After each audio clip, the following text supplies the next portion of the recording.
Audencia, spécialisée dans la formation des responsables de demain et l'accompagnement de la transformation des entreprises, vous présente le gros mot de l'écho.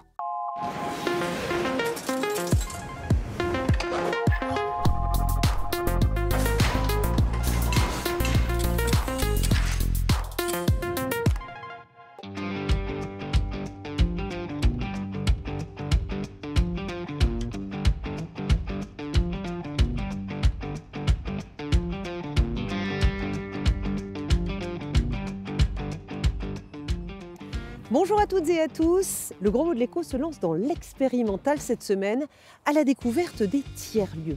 Ces laboratoires naissent parfois sur les friches de l'ancienne économie, comme ici à Colombelles, près de Caen. Le WIP s'est construit sur les ruines de la SMN, la Société métallurgique de Normandie. En 1993, les hauts fourneaux crachent leur dernière flamme.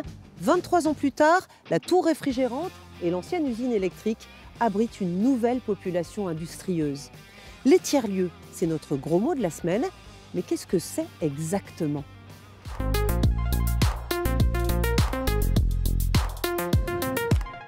Un tiers-lieu. Alors là... Un troisième endroit, mais après...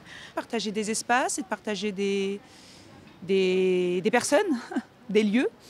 Coworking, travail ensemble, enfin travail à deux. Ou à plusieurs. Alors de ne pas avoir chacun notre bureau, on peut partager et du coup ça a une utilité économique. Et puis de produire du travail ensemble, ça a aussi une utilité économique.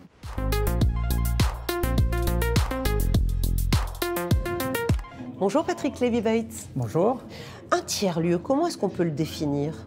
Écoutez, c'est sur un territoire donné, des citoyens qui ont des besoins, qui se retrouvent et qui vont développer des activités ensemble, et qui utilisent le fait d'être ensemble pour mutualiser les outils et les services. Alors tiers-lieu, donc c'est pas le domicile et c'est pas le travail, c'est ça, c'est un troisième lieu. C'est un troisième lieu, c'est un concept américain des années 60 qui crée les conditions précisément d'autres façons de travailler, d'autres méthodes, d'autres manières de penser sa propre activité. Alors, ça reste encore assez abstrait. Donnez-nous des exemples. Qu'est-ce qui peut être un tiers-lieu ?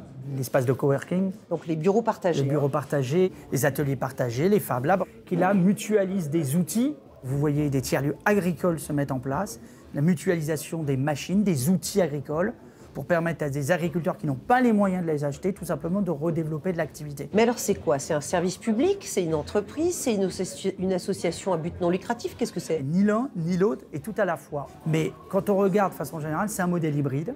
Celui qui permet à la puissance publique d'apporter un soutien dans un endroit, dans un lieu où vous n'avez pas suffisamment de clients ou d'usagers pour faire que le modèle soit pleinement privé. Mais vous avez des acteurs privés qui réussissent très bien. Et ce modèle, il peut s'exporter à l'étranger ? Oui, je crois que c'est un modèle qui s'exportera.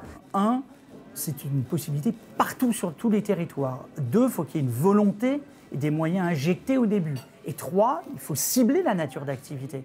Le local, tout ce qui est autour de la transition écologique, le réemploi, le recyclage, toutes ces questions peuvent se faire dans des petites unités en hyper proximité. Et est-ce que ça existe en Afrique ? Oui, en Afrique, vous commencez à en avoir, et notamment autour des ordinateurs et des reconditionnements d'ordinateurs ou d'outils numériques nouveaux qui se créent en hyper proximité. Est-ce que c'est un outil de relance ou de relocalisation économique, les tiers-lieux ? Pendant la crise Covid, au début de la crise, vous vous souvenez, il n'y avait pas de masque, il n'y avait pas de visière, il n'y avait pas de pousse-seringue. Ce sont les Fab Labs et les tiers-lieux qui ont créé 5 millions de pièces. Et donc tout d'un coup, l'économie classique s'est intéressée à cette économie, entre guillemets, historiquement alternative et qui est en train de devenir une économie de l'hyper-proximité, du dernier kilomètre, comme j'ai l'habitude de le dire. En France, le gouvernement a déjà débloqué 180 millions d'euros depuis 2018 en faveur des tiers-lieux. Pourquoi ? Son idée, c'est qu'en laissant faire les citoyens, se redéveloppe de l'activité. Et donc le pari, c'est de redonner la capacité au territoire, tout simplement à reprendre main sur leur devenir. Merci beaucoup, Monsieur Lévy-Weitz, pour ces explications. Merci à vous.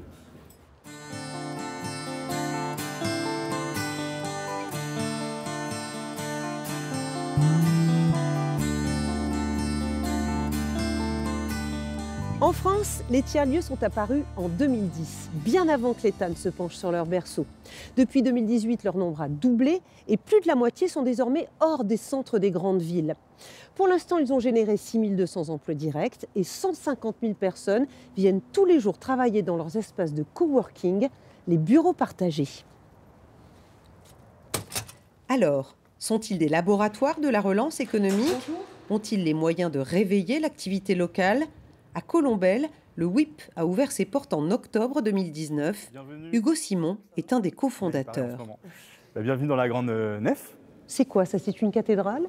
Ouais, c'est assez haut. Ici, on réparait d'anciens gros moteurs électriques. Et aujourd'hui, c'est un espace événementiel qui nous permet d'accueillir des manifestations culturelles, mais aussi des événements d'entreprise. Il y a plein d'autres choses apparemment. Il y a des bureaux? Il y a plein d'autres espaces, on peut aller voir. Ok. WIP pour Work in Progress. Une surface de 3000 m², des salles de répétition, un musée numérique, un restaurant bio. Le WIP loue ses locaux et vend des services pour équilibrer son budget. Donc là, un autre espace encore qu'on appelle Les Planches. C'est un espace qui a été pensé pour des résidences artistiques, mais qui aujourd'hui, par exemple, est utilisé par une entreprise pour une formation. On va voir le reste? Oui. Voilà, ici, on arrive dans l'espace de coworking. Je vous en prie, entrez. Voilà, ici, on a environ 30-40 coworkers qui sont installés de façon pérenne, à la fois des salariés détachés d'entreprises et des indépendants. Concrètement, il faut débourser 225 € par mois minimum pour profiter d'un bureau équipé et d'une connexion Internet. Parmi les habitués du WIP, Amandine Ebrard, architecte et urbaniste. J'ai travaillé chez moi pendant quelques temps. Et en fait, ce n'est pas une solution qui est pour moi viable à long terme. Et j'ai besoin de cette interaction qui est possible ici. C'est-à-dire qu'on discute avec des gens qui ont peut-être le même problème que nous, mais une clientèle complètement différente, une activité complètement différente. Et ça peut déboucher sur une activité qui devient un contrat. Le coworking, c'est un quart du chiffre d'affaires du WIP. Le tiers-lieu génère lui-même 70% de ses recettes. Les 30% restants sont des subventions publiques. Voilà pour le budget. La priorité n'est pas de faire des bénéfices, mais d'avoir un impact positif sur le territoire et notamment sur l'emploi. L'objectif est de proposer des parcours de remobilisation à des personnes qui sont très éloignées de l'emploi, spécifiquement sur des activités qu'on déploie ici au sein de notre tiers-lieu, le WIP, autour de la radio, du graphe, de la photo, mais pourquoi pas aussi de l'événementiel. Alors c'est sûr qu'on ne va pas remplacer les 6400 emplois qui ont été perdus à la fermeture de l'entreprise sidérurgique. Car pendant près d'un siècle, on naît, on vit et on meurt à la SMN, la Société métallurgique de Normandie. Sidérurgiste de père en fils. Le personnel habite à quelques pas de la tour de refroidissement. Exemple au quartier du Plateau, où l'actuel maire de Colombelles a grandi. Il y côtoie des Français, des Italiens, des Polonais, des Russes. En novembre 1993, c'est la dernière coulée. Les hauts fourneaux sont démantelés pour être transportés en Chine. C'est une violence absolue, saignée en réalité que pendant presque un siècle, la Normandie et ce territoire a vécu en produisant cette richesse et en ayant en gros permis à près de 75 000 personnes de travailler. Et donc ce monde s'effondre. Résultat, le quartier du Plateau se vide peu à peu. Le chômage atteindra 27% à Colombelles. 20 ans plus tard, le WIP donne un coup de fouet à la friche endormie. Aujourd'hui, les entreprises reviennent à Colombelles. Elles étaient 230 en 2010 contre 600 actuellement. Le tiers-lieu a joué son rôle dans cet essor. Pour les autres entreprises qui sont présentes, c'est assez intéressant de se dire à proximité immédiate de mon lieu de travail, dans la high-tech, dans l'agroalimentaire, j'ai aussi la possibilité, par exemple, le midi, d'aller faire du sport, d'aller voir une exposition, d'écouter un concert. Ce sont des compléments. Les tiers-lieux n'intéressent pas seulement les élus locaux ou l'État. Ils font aussi leur chemin chez les entrepreneurs. En 2017, Jérôme Payen est victime de son succès. Il fabrique des fontaines et doit investir s'il veut grandir. L'investissement, ça veut dire crédit bancaire, ça veut dire un engagement. Donc ça fait un petit peu peur. Et je me suis dit, je vais essayer de trouver un lieu comme celui-ci pour pouvoir utiliser les machines seulement quand j'en ai besoin et pas les payer tous les jours. Cuir, métal, bois, l'atelier normand accueille aujourd'hui une centaine de résidents ponctuels et 10 professionnels à temps plein, dont abattage, ébénistes. Si j'étais toute seule, il ne me faudrait pas que cette machine, mais d'autres machines ici qui sont assez coûteuses. Du coup, si j'étais pas ici, je devrais dépenser en moyenne 2000, 2500 euros peut-être de crédit à compter l'achat des machines, un loyer pour un local. Et là, j'avoisine un loyer qui est entre 500 et 600 euros par mois. Des coûts défiant toute concurrence et des prix séduisants pour les clients qui affluent. Mon téléphone n'arrête pas de sonner, mon carnet de commandes est plein. J'en demandais pas tant, mais là, du coup, c'est parfait, quoi. Je vends des projets volumineux, qualitatifs, au bon prix. Je vis de ce que je propose. Et c'est un objectif atteint, hein. Tous les artisans n'arrivent pas à faire ça. En moyenne, les artisans économisent 20 000 euros par an, car ils n'ont plus à acheter leur matériel ou à entretenir leurs locaux. Sans compter le partage d'expériences. À l'atelier normand, par exemple, on forme des jeunes à la soudure. Des jeunes et des adultes en reconversion, les tiers-lieux, c'est une expérimentation qui se joue ici et partout dans le monde. On résume depuis le début et en dessin. Le tiers-lieu, c'est le véhicule hybride de l'économie. Ni 100% privé, ni 100% public, il est fabriqué par un collectif.